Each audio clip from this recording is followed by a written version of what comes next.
ডালিম, ইতিহাসে একদিন দেখবা তোমাদের নাম সূর্য সন্তান হিসেবে লেখা থাকবে। মুজিব স্বয়ং পাকিস্তান আর্মির কাছে ধরা দিলেন এবং তাদের সাথে একটা বন্দোবস্ত করে তিনি পাকিস্তানে পাইলেন। বন্ধুরা, বাংলাদেশের মুক্তিযুদ্ধের আসল নায়ক হচ্ছে মেজর জিয়া, এমন তথ্যই উঠে আসছে মেজর ডালিমের বক্তব্য থেকে। আমি ব্যক্তিগতভাবে জাতির পিতা, জাতির পিতা, জাতির ভগ্নী, জাতির জামাই, এই সমস্ত কিছু যাদের বোধগম্য থাকা উচিত। জাতির পিতা যদি বলতে হয় তাহলে বিশ্ব মানবতার পিতা হচ্ছে আদম আলাইহিস সালাম। এটা কি অস্বীকার করতে পারে? তিনি বলেছেন শেখ মুজিব পাকিস্তান আর্মির কাছে নিজে ধরা দিয়েছেন। শেখ মুজিবুর রহমান পাকিস্তানের আর্মিদের সাথে একটি সমঝোতা করেছিলেন এবং পাকিস্তানে পালিয়ে গিয়েছিলেন। এতদিন আওয়ামী লীগ সরকার যাকে ভিলেন করতে চেয়েছিল, আজকে সেই হচ্ছে আসল নায়ক। বাংলাদেশের মানুষ এখন মেজর ডালিমকে বলছে, কেন 1975 সালে শেখ হাসিনা এবং শেখ রেহানাকে ছেড়ে দেওয়া হয়েছিল, তখন তাদেরকেও শেষ করে দিলে কোনো ঝামেলা থাকতো না।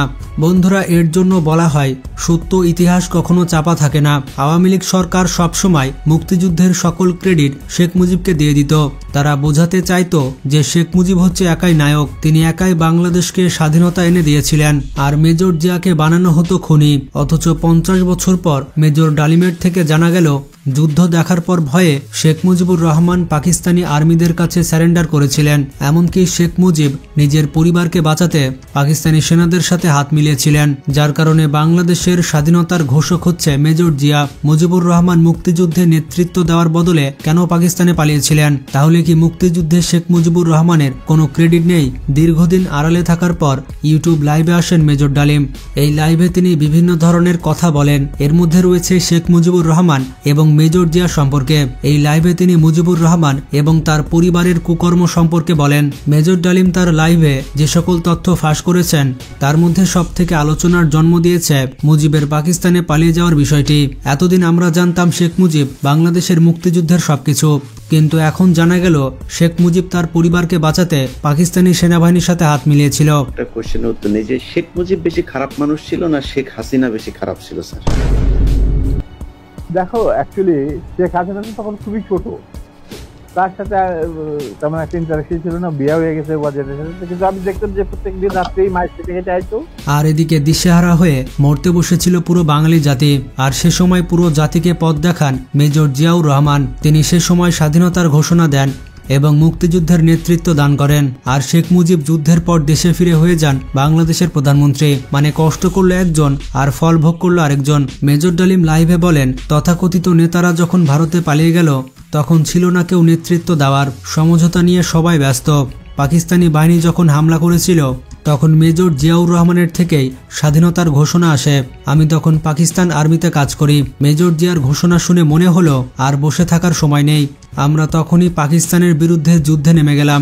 বিপুলের কথাটা যদি শুনে থাকো ভালোভাবে, আর তোরা যদি শুনে থাকে, সেটা তো পরিষ্কার ইঙ্গিত থাকে যে তারাই সবকিছু করে দেবে, আমাদের কাজ দরকার নেই। কার থাকছে? পাকিস্তানের ওদের বাইরে কি করবে? ওরা কি পাকিস্তানে এসে তাদের খেদমত করবে? না,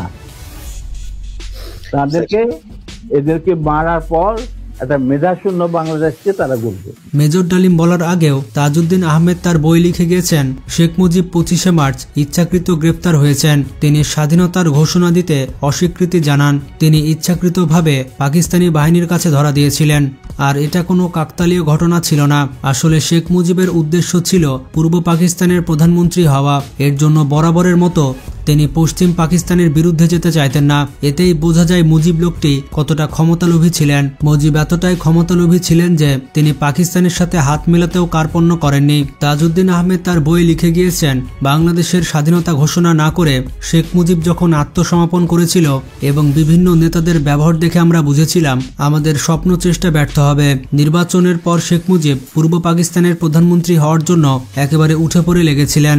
সেই সময় দেখা করতে চাইলে তিনি ব্যস্ততার অজুহাতে আমাকে এড়িয়ে যেতে থাকেন। মুজিবের আচরণ দেখে আমার মনে সন্দেহ হয় যে পাকিস্তানের প্রধানমন্ত্রী হওয়াকে তিনি বেশি গুরুত্ব দিচ্ছেন। এছাড়া 7ই মার্চের ভাষণের পেছনে একটি অন্য কাহিনী রয়েছে, যেটা আমরা অধিকাংশ মানুষ জানার চেষ্টা করি না। 7 মার্চের পর যখন মুজিবের পক্ষ থেকে আর কোনো বার্তা পাওয়া গেল না, তখন জনগণ অতিষ্ঠ হয়ে পড়েছিল। তারা মুজিবকে আর সময় দিতে রাজি না। এমনকি গুজব উঠেছিল শেখ মুজিব পাকিস্তানের প্রধানমন্ত্রী হতে যাচ্ছেন। যেহেতু আইয়ুব এবং ভুট্টো শেখ মুজিবকে পূর্ব পাকিস্তানের প্রধানমন্ত্রী হওয়ার আশ্বস্ত দিয়েছিলেন, কিন্তু এরকম উত্তেজনামূলক মুহূর্তে শেখ মুজিব, ইয়াহিয়া, ভুট্টো তারা তিনজনই ভীষণ দুশ্চিন্তায় পড়ে গিয়েছিলেন। তাজউদ্দিন তার বই লিখেছেন, তিন নেতা ভালো মতো বুঝতে পেরে যায় এভাবে 7 মার্চের পর সময় নিলে পরিস্থিতি ভয়াবহ রূপ নেবে। তারা সবাই ভয় পেয়ে যায়। সেজন্য তারা 24শে মার্চ বৈঠকে একটা শেষ সিদ্ধান্ত গ্রহণ করেন। এই সিদ্ধান্ত মতে মুজিব পাকিস্তানের প্রধানমন্ত্রী হবেন, কিন্তু এই পরিবেশে তা সম্ভব নয়। পরিবেশকে শান্ত করতে সময়ের দরকার আছে, আর এই সময় কাটাতে শেখ মুজিবকে আত্মসমর্পণ করতে হবে। এরপর ইয়াহিয়া খান কঠোর হস্তে মিলিটারি নামিয়ে সবকিছু দমন করবে, আর এর ক্ষয়ক্ষতির দায়িত্ব মুজিবকে বহন করতে হবে না। বাঙালিরাও শেখ মুজিবের ওপর পরবর্তীতে সেই দায়ভার চাপাতে পারবে না। আরও সিদ্ধান্ত হয় যে ইয়াহিয়া জাতীয় পরিষদ ভাঙবে না, কারণ পরবর্তীতে কেন্দ্রীয় ও প্রাদেশিক সরকার গঠন করতে তাদেরকে দরকার হবে।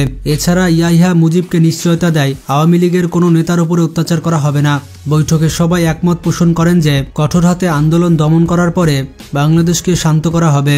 তখন শেখ মুজিব প্রধানমন্ত্রী হলে কেউ শেখ মুজিব এবং অখণ্ড পাকিস্তানের বিরোধিতা করতে সাহস পাবে না। গ্রেফতারের পূর্ব পরিকল্পনা অনুযায়ী সেরকম সিদ্ধান্ত বাস্তবায়ন করা হয়। শেখ মুজিব যে ইচ্ছায় গ্রেফতার হয়েছিলেন আরও একটু ভালো মতো চিন্তা করলে আপনি নিজে বুঝতে পারবেন। এটি 25শে মার্চ রাতের ঘটনা। তাজউদ্দিন আহমেদ তার বই লিখেছেন, আমি শেখ মুজিবকে কল করি এবং তাকে আন্ডারগ্রাউন্ডে যাওয়ার অনুরোধ জানাই, কিন্তু তখন তিনি আমাকে বললেন যে সেখানে ছাত্রলীগ সহ বিভিন্ন আওয়ামী লীগ নেতা রয়েছে। তিনি সবাইকে আন্ডারগ্রাউন্ডে যাওয়ার নির্দেশ দিয়েছেন এবং তিনিও আন্ডারগ্রাউন্ড হয়ে যাবেন। পরে কলকাতায় এসে জানতে পারি ওই সময় আওয়ামী লীগ নেতারা যারা উপস্থিত ছিলেন তারা সফলভাবে আন্ডারগ্রাউন্ড হতে পেরেছিলেন এবং ভারতে আসতে পেরেছিলেন, কিন্তু তখন সেটি মুজিব পারলেন না কেন?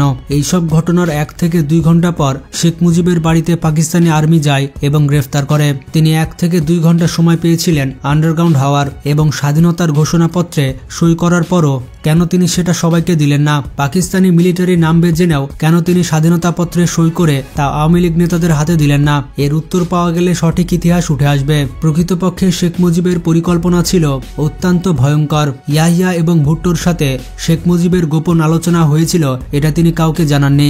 সেই চরম মুহূর্তে তিনি স্বাধীন বাংলাদেশের ঘোষণা করলেন না। আসলে তাদের 3 জনের বিশ্বাস ছিল শেখ মুজিবের নেতৃত্ব ছাড়া বাঙালি কখনো যুদ্ধে জয়লাভ করতে পারবে না, কিন্তু বাঙালি শেখ মুজিবের ধারণা পাল্টে দেয়। বাঙালি সেনারা পাকিস্তানি সেনাদের পিছু হটতে বাধ্য করে। মূলত তখনকার ছাত্র নেতৃত্বের চাপে শেখ মুজিব 7 মার্চ ভাষণে এবারের সংগ্রাম স্বাধীনতার সংগ্রাম, এবারের সংগ্রাম মুক্তির সংগ্রাম এই ধরনের ঘোষণা দিতে বাধ্য হয়েছিলেন। ইয়াহিয়া খানের সঙ্গে এক বৈঠকে তিনি প্রকাশ্যে বলেও ফেলেছিলেন, আমি যদি আপনার কথা মতো কাজ করি তাহলে ছাত্র নেতারা আমাকে গুলি করবে, আর যদি আমি ছাত্র নেতাদের কথা মতো চলি তাহলে আপনি আমাকে গুলি করবেন। এখন আপনি বলুন আমি কি করি? বন্ধুরা, এভাবেই শেখ মুজিবুর রহমানকে অর্থাৎ একজন ক্ষমতালোভী মানুষকে দেশপ্রেমিক বলা হয়েছিল এবং দেশপ্রেমিক মানুষদের দেশদ্রোহী বলা হয়েছিল এবং ইতিহাস পাল্টে দেওয়া হয়েছিল।